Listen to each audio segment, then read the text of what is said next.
पितृपक्ष में श्राद्ध करते समय करें ये काम, नाराज पितृ हो जाएंगे खुश और आपको कर देंगे माला माल।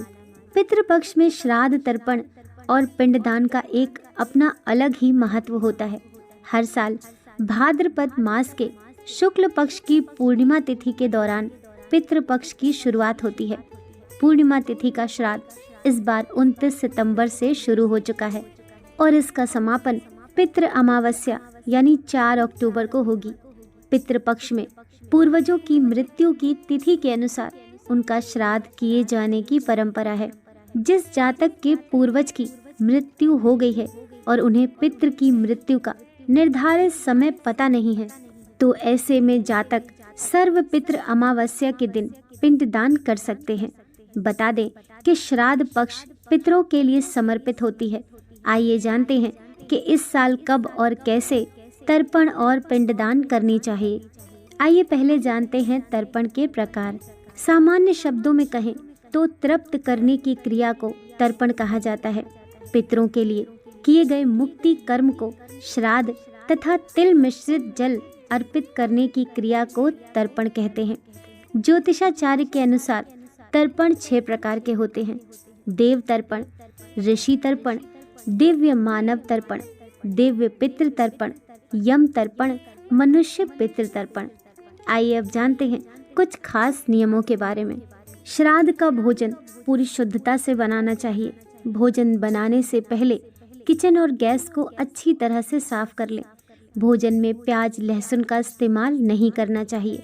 आइए अब जानें श्राद्ध का भोजन ब्राह्मण को कब कराना चाहिए।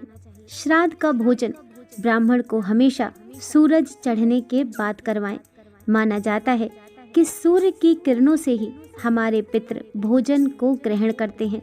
ऐसे में सूर्य का प्रभाव जितना अधिक होगा, पितरों को भोजन उतने अच्छे से मिल पाएगा।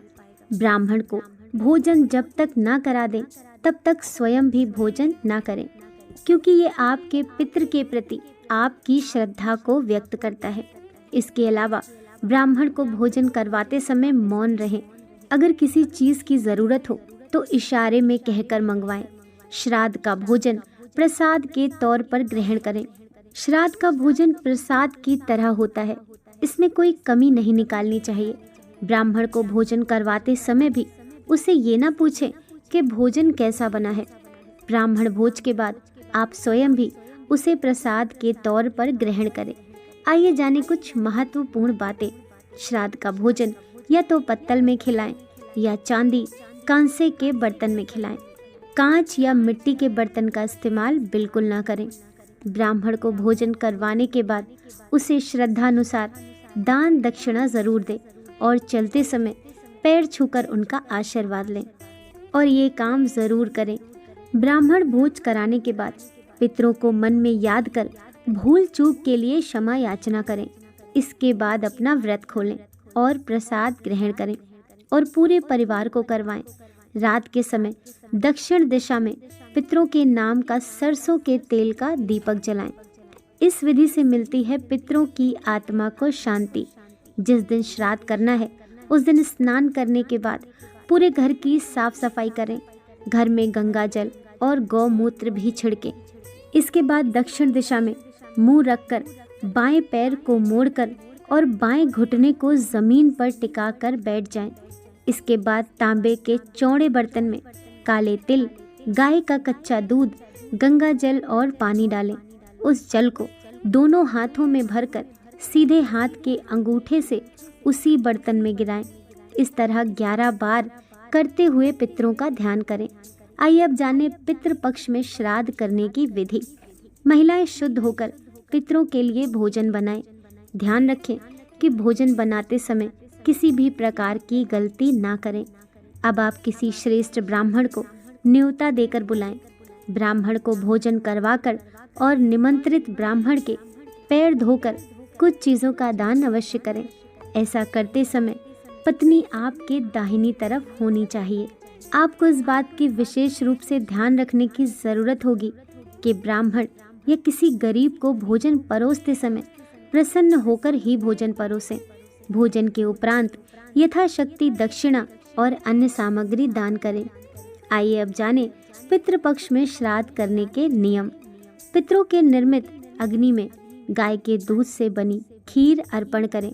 ब्राह्मण भोजन से पहले पंचबली यानी गाय, कुत्ते, कौवे, देवता और चींटी के लिए भोजन सामग्री पत्ते पर निकालें।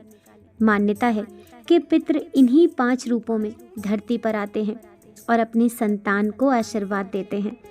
दक्षिण दिशा में मुंह कर कर कुश, जौ, तिल, चावल और जल लेकर संकल्प करें और 1 या 3 ब्राह्मण को भोजन कराएं। इसके बाद भोजन थाली अथवा पत्ते पर ब्राह्मण हेतु भोजन परोसें। आइए अब जानते हैं पितृपक्ष में किस चीज़ का दान करना चाहिए। गौ, भूमि, तिल, स्वर्ण, घी, वस्त्र, अनाज, गुड़, चांदी और नमक का दान करें। शास्त्र में इसे महादान कहा गया है। इसके बाद निमंत्रित ब्राह्मण को 4 बार प्रदक्षिणा कर आशीर्वाद लें। ब्राह्मण को चाहिए कि स्वस्ति वाचन तथा वैदिक पाठ करे तथा गृहस्थ एवं पितृ के प्रति शुभकामनाएं व्यक्त करे। पितृपक्ष के दौरान आपको इन बातों का भी ध्यान रखने की जरूरत होगी कि श्राद्ध में सफेद फूलों का ही उपयोग करें। श्राद्ध करने के लिए दूध, गंगा जल, शहद, सफेद कपड़े, अभिजीत मुहूर्त और तिल मुख्य रूप से जरूरी हैं। पितृपक्ष में इन बातों का रखें ख्याल। पितृपक्ष में श्राद्ध करते समय यदि कोई भिक्षुक आ जाए तो उसे आदर पूर्वक भोजन करवाना चाहिए। जो व्यक्ति ऐसे समय में घर आए याचक को भगा देता है उसका श्राद्ध कर्म पूर्ण नहीं माना जाता और उसका फल भी नष्ट हो जाता है। शाम के समय ना करें श्राद्ध। शुक्ल पक्ष में, रात्रि में और ऐसे दिन जब 2 तिथियों का योग एक ही दिन हो रहा हो तथा अपने जन्मदिन पर कभी श्राद्ध नहीं करना चाहिए। धर्म ग्रंथों के अनुसार सायंकाल का समय राक्षसों के लिए होता है। ये समय सभी कार्यों के लिए निंदित है, अतः शाम के समय भी श्राद्ध कर्म नहीं करना चाहिए। पितरों का पसंदीदा भोजन। पितरों की पसंद का भोजन दूध, दही, घी और शहद के साथ अन्न से बनाए गए पकवान जैसे खीर आदि है। इसीलिए ब्राह्मण को ऐसा भोजन कराने का विशेष ध्यान रखें। तैयार भोजन में से गाय, कुत्ता, कौवा, देवता और चींटी के लिए थोड़ा सा भाग जरूर निकालें। इसके बाद हाथ में जल, अक्षत, फूल और तिल लेकर ब्राह्मण से संकल्प लें। पितृपक्ष में भोजन के नियम। पितृपक्ष में कुत्ते और कौवे के निमित्त निकला भोजन कुत्ते और कौवे को ही कराएं, किंतु देवता और चींटी का भोजन गाय को खिला सकते हैं। इसके बाद ही ब्राह्मण को भोजन कराएं। पूरी तृप्ति से भोजन कराने के बाद ब्राह्मणों के मस्तक पर तिलक लगाकर यथाशक्ति कपड़े, अन्न और दक्षिणा दान कर आशीर्वाद पाएं। भोजन के बाद ऐसे विदा करें।